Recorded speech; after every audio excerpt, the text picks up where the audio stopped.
ಮದುವೆ ಅನ್ನೋ ಈ 3 ಅಕ್ಷರಕ್ಕೆ ಎಷ್ಟು ಶಕ್ತಿ ಇದೆ ಅಲ್ವಾ? ಇದು ಬೇರೆ ಬೇರೆ ಕುಟುಂಬಗಳನ್ನ ಒಂದ್ ಮಾಡುತ್ತೆ. ಜೊತೆಗೆ 2 ಬೇರೆ ಬೇರೆ ಮನಸ್ಸುಗಳನ್ನು ಕೂಡ ಒಂದುಗೂಡ್ಸುತ್ತೆ. ನಾವ್ ಹೆಣ್ಮಕ್ಳು ಮದ್ವೆ ಟೈಮಲ್ಲಿ ತುಂಬಾ ಭಯ ಪಟ್ಟಿರ್ತೀವಿ. ಯಾಕೆ ಅಂದ್ರೆ ಅಪ್ಪ, ಅಮ್ಮ, ಅಣ್ಣ, ತಂಗಿ ಇವ್ರು ಎಲ್ರೂನು ಬಿಟ್ಬಿಟ್ಟು ಗಂಡನ್ ಮನೆಗೆ ಹೋಗ್ಬೇಕಾಗಿರುತ್ತೆ. ಒಂದ್ ಹೆಣ್ಣು ತನ್ ಮದ್ವೆ ಆಗಿ ಗಂಡನ್ ಮನೆಗೆ ಹೋದ್ಮೇಲೆ ಅವಳು ಬಯಸೋದಿಷ್ಟನೇ ಅಪ್ಪ ಅಮ್ಮನ್ ತರ ಪ್ರೀತಿ ಮಾಡೋ ಅತ್ತೆ ಮಾವ ಸಿಗ್ಲಿ, ಹಾಗೆ ಅಪ್ಪನ್ ತರ ಕಾಳಜಿ ತೋರ್ಸೋ ಗಂಡ ಸಿಗ್ಲಿ ಅಂತ.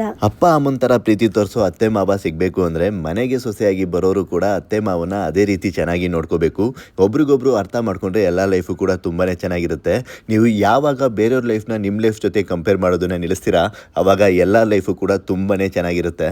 ಹಾಗೆ ಎಲ್ಲರ ಮನೆಯಲ್ಲೂ ಎಲ್ಲ ಪ್ರೀತಿಗಳಲ್ಲೂ ಕೋಪ ಜಗಳ ಅನ್ನೋದು ಬರ್ತಾನೆ ಇರುತ್ತೆ. ಇಬ್ಬರಲ್ಲೊಬ್ರು ಸೋಲೋದ್ರಿಂದನೇ ಎಲ್ಲ ಪ್ರೀತಿನೂ ಕೂಡ ಶಾಶ್ವತವಾಗಿ ಇರೋಕ್ಕಾಗೋದು.